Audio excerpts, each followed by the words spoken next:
কি বেছো? ব্রাশ। তুমি ড্যান্ডি খাও কি লিগা? আপনার ভাবি টাকার লোক ৫-৬ মাস টাকা পাঠায় না দীক্ষা হ্যাঁ। এখন আমার বাপ খাইবো না দেশে গেছি আমার মেয়ের দেখতে। হ্যাঁ। আপনার ভাবি দিছে ডাক্কা টাকা দিছে? আর আমার শালা দিছে গায়ে আপ। হ্যাঁ। কারণ আমি বাপ হয়ে আমার সন্তানের কোলে লইতে পারি নাই হ্যাঁ।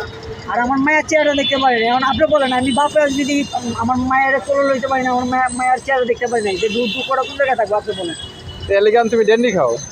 তুমি মিয়া একটা হুজুর মানুষ দাঁড়িয়ে রাখছো, নামাজ পড়বা, নামাজ পড়ছিলাম আগে নামাজ?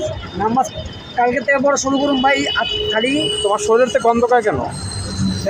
পিড়াইছে কারা? ওই যে ওরা আর পিড়াইছে খালি খালি? এই কি খাও ওরাও তো পকেটে বাই করো, কি খাও? I am sorry. আরে কাস্টমারে বললাম যে ভাই একটা বেড়াচ্ছেন আমার মায়ের কিডনির সমস্যা। হ্যাঁ। হ্যাঁ না করে দিচ্ছে আমি এই যেতে গেছিলাম এটা মুরগি মানুষটা আমার ভাই কি ওই শালার ঘরে শালা এটা কি ঠিক আপনি বলেন? কে বলছিল ওটা? মুরগি মানুষটা মাসালায় কি জন্য বলছিল? এমনি ওই হ্যাঁ আমার লাগে বলে আর কাস্টমার ডিস্টার্ব হয়েছে, আমি তো যেতে গেছিলাম। তুমি না ব্রাশ বেছো? হ্যাঁ। কি বেছো? ব্রাশ। তুমি ড্যান্ডি খাও কি লিগা? আপনার ভাবি টাকার লোক ৫-৬ মাস টাকা পাঠায় না দীক্ষা হ্যাঁ। এখন আমার বাপ খাইবো না দেশে গেছি আমার মেয়ের দেখতে। হ্যাঁ। আপনার ভাবি দিছে ডাক্কা টাকা দিছে? আর আমার শালা দিছে গায়ে আপ। হ্যাঁ। কারণ আমি বাপ হয়ে আমার সন্তানের কোলে লইতে পারি নাই হ্যাঁ।